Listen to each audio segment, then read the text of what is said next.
heard joke once.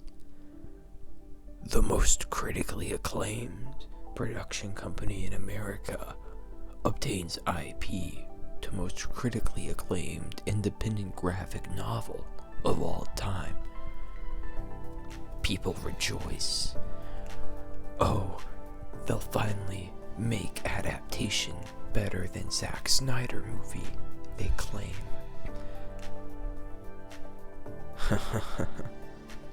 The punchline is that they hire the guy from Lost,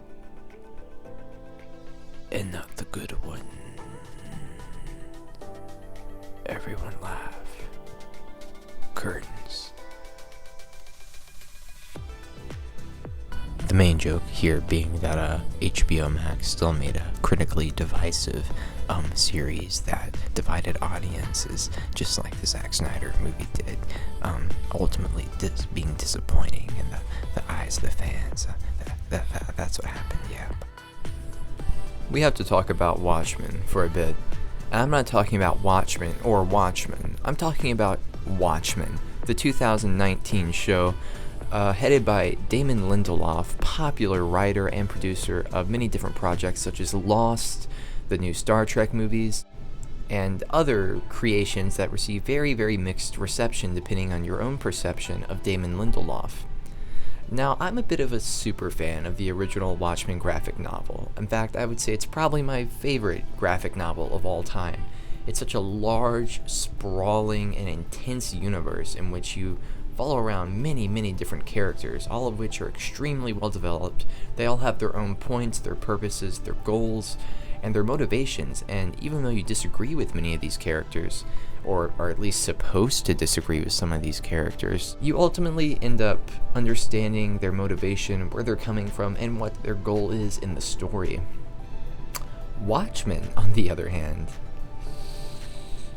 Okay, let's just get into it, alright? There are a lot of opinions about the 2019 Watchmen show. For those who don't know, it's more or less a direct sequel to the graphic novel, just like 50 years in the future, in which almost none of the original characters return, or at least that's what you're supposed to think. And there's an entirely new cast, an entirely new antagonist, and an entirely new universe dynamic that is completely different than that of the original graphic novel. And this is something that throws a lot of people off, and I think it's something that explains a lot of the negative reviews, specifically a lot of the negative audience reviews for this show. And as someone who is a huge fan of the graphic novel, I must say this is more or less my opinion of the 2019 show. The first episode is really disorienting and is not my favorite. It doesn't do a great job of introducing you to the universe because it immediately throws you in with a bunch of new characters, none of whom you're aware of before the show starts. And it doesn't give you a lot of exposition, ironically enough, because I think the exposition elements are the worst parts of this show by far. I could have actually used some more in the first episode. However, it does have a good cliffhanger, and from this episode on, episodes 2 through 8 are actually great. I think that the majority of this show is legitimately amazing. I think it has a lot of great elements and works off of the original graphic novel in some original ways that I didn't expect it to. I think one of the things that the fans of the graphic novel don't appreciate about the show is how they took Rorschach and his image and his character and pretty much made the villains of this show Cavalry, who were just the KKK. Even though Rorschach at the graphic novel's end was an extremely flawed character and was noted for his homophobic and racist beliefs, the point of the conclusion is that he's actually right. His beliefs about the government's inability to be trusted is completely correct. And in the show, they just make his views still correct, but make the supposed heroes even more racist. It's so confusing. Let me quickly explain why I think that this TV show is actually a better interpretation of Watchmen than Zak Cider's god-awful movie is. And that's because even though the show focuses on some of the wrong elements of the original Watchmen, it agrees with Alan Moore's original Watchmen that superheroes are an inherently political concept.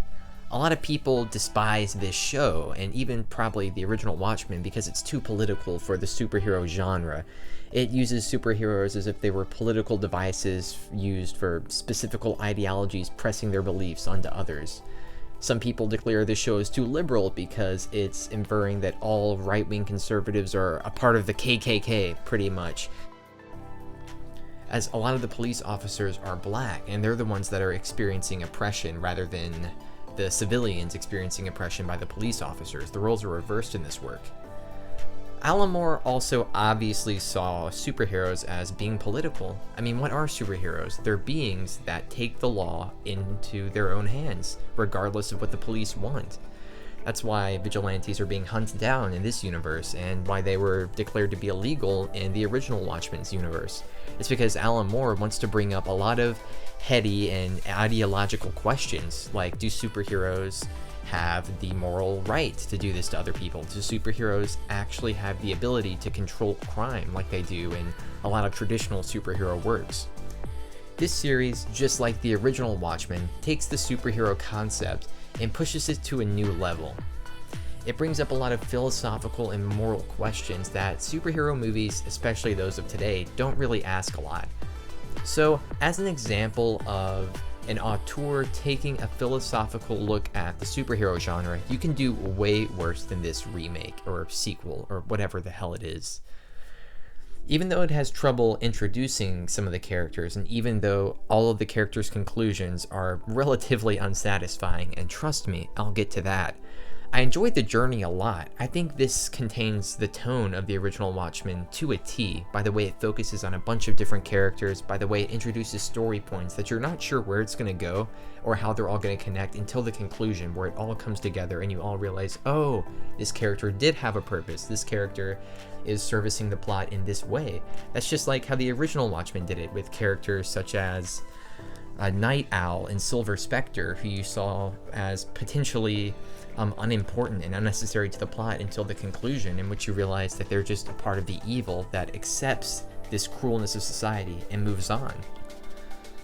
I think that it captures the tone of the original Watchmen very well, and I think a lot of its usages of previous characters in the Watchmen canon introduced here are very well done. I think that the casting and the acting is actually excellent throughout the entire series.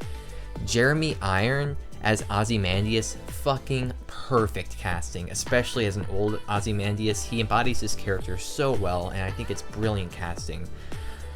The actress who plays Silver Spectre, Laurie Blake, is played by the incredible Jean Smart, and I apologize for forgetting her name because it's pretty much sacrilegious. Or Laurie in modern day is also very good. I had an idea that she was going to be this character even just by her image when she came on the screen. I thought, hey, this reminds me a lot of the second Silver Spectre from the original Watchmen series. I'm kind of glad they had her be an FBI agent, showing that she's still ingrained in the system no matter how corrupted it is. I will say I had some issues with Dr. Manhattan, how he was presented. I didn't care that he was black, unlike a lot of fans of the original Watchmen who look at this series and dislike it because of its quote-unquote political goals. And this also fits in line with Alan Moore's original vision of having superheroes be inherently political and divisive. I mean, for God's sakes, the comedian was a rapist, and there were multiple racist and homophobic superheroes. I didn't really like how they killed him, honestly. I thought that was really lame. I thought that was taking Alan Moore's concept of a god who came from mankind and now has to exist as a god with the knowledge that mankind is subpar, is temporary, and is flawed. And by just being able to kill him as simply as they do at the conclusion of this series, it's really weak, and I think it undermines Alan Moore's original idea way too much, and I think he would not like that whatsoever. Especially since there is no new Dr. Manhattan like they were hinting like there would be at the end. There were a lot of really cool characters introduced in this show. Looking Glass, played by Tim Blake Nelson.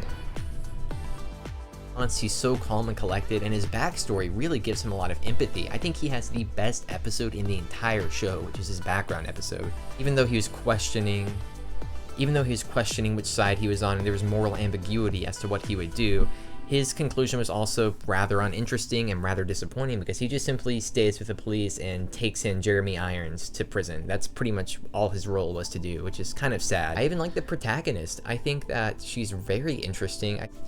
I think that she starts kind of weak. You kind of wonder what's so special about this person. Why is she the one who is the main instigator and investigator in this story? And then when you realize her biology, when you realize her role, and when you realize what the series is kind of saying about how culture really does take a lot from black culture, how the first superhero in this universe is actually a black superhero. I thought that was a very cool thing. It was a cool theme throughout the entirety of the show, showing how even though I think Alan Moore was critiquing capitalism, and I think he was critiquing authoritarianism and totalitarianism more so than simply racism bad, I think this show does do the racism bad story pretty well by having some nuanced elements by showing black people oppressed and then showing them rising out of that through force, and by admitting that they had to put on masks to do that because people wouldn't accept actual black vigilantes. They would just show them as criminals, whereas white vigilantes were heralded as superheroes. I thought that was very cool,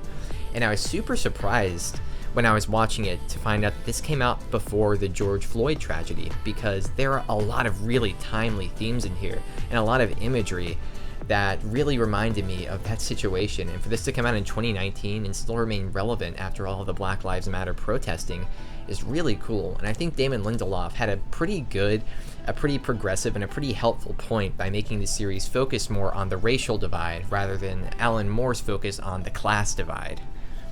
There's still a lot of Alan Moore-esque themes in here, like question the government, always do what's right no matter who's trying to stop you from doing that, and questioning your own morality. There's a lot of stuff like that in here, but it is pushed more to focus on the racial narrative, which I don't mind. I do think it just misses the point of the original Watchmen a little bit, while it still embodies the original flair that it has for Revolution.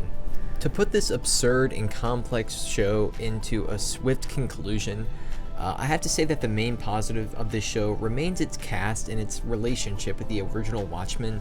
Regina King is fiery and super expressive in her role. Jeremy Irons is laid back and just as intelligent as you imagine Ozymandias to be. Tim Blake Nelson, Jean Smart, and the actor who plays Dr. Manhattan are all quite exemplary in their roles, and I think they represent the characters insanely well. I think a lot of the dialogue and the ways in which the writers write the dialogue in the same manner as the original Watchmen comic book, such as Jean Smart's narrations when she's in the phone booth trying to talk to Dr. Manhattan, and Dr. Manhattan's explanation of who he is to Regina King's character, Sister Night, back in the bar in Vietnam. Those are both great examples of taking dialogue sequences that are reminiscent of the original Watchmen and adapting them to add an extra flair on them for the television screen. I think the cinematography is incredible, and I think the cinematography is so above average for any normal television show. It sticks out quite a lot, and I enjoy the great majority of the dialogue, of the great Trent Reznor score, the acting, the cinematography, and the writing. However, the main critiques of this show do have to be the weak conclusion, how a lot of the characters end up being rather pointless as opposed to characters in the original graphic novel, all serving a point and being tight in spite of his expansive narrative. I also have to hate on the stupid exposition in this show. There's so much. If you're watching this show, you should be at least a little familiar with the graphic novel, and this show acts like you're a freaking baby sometimes. Nevertheless, I think that this takes elements of Alan Moore's original Watchmen and adapts it, specific parts of it anyways, into a decent on-screen adaptation that has far many more positives than negatives, even though it gets some things very wrong. I'm feeling like a high 6 or 7 out of 10. Let's give it a 6.9 out of 10 because sex number and because blue dong. Thank you guys. Maybe I'll make more videos. Bye.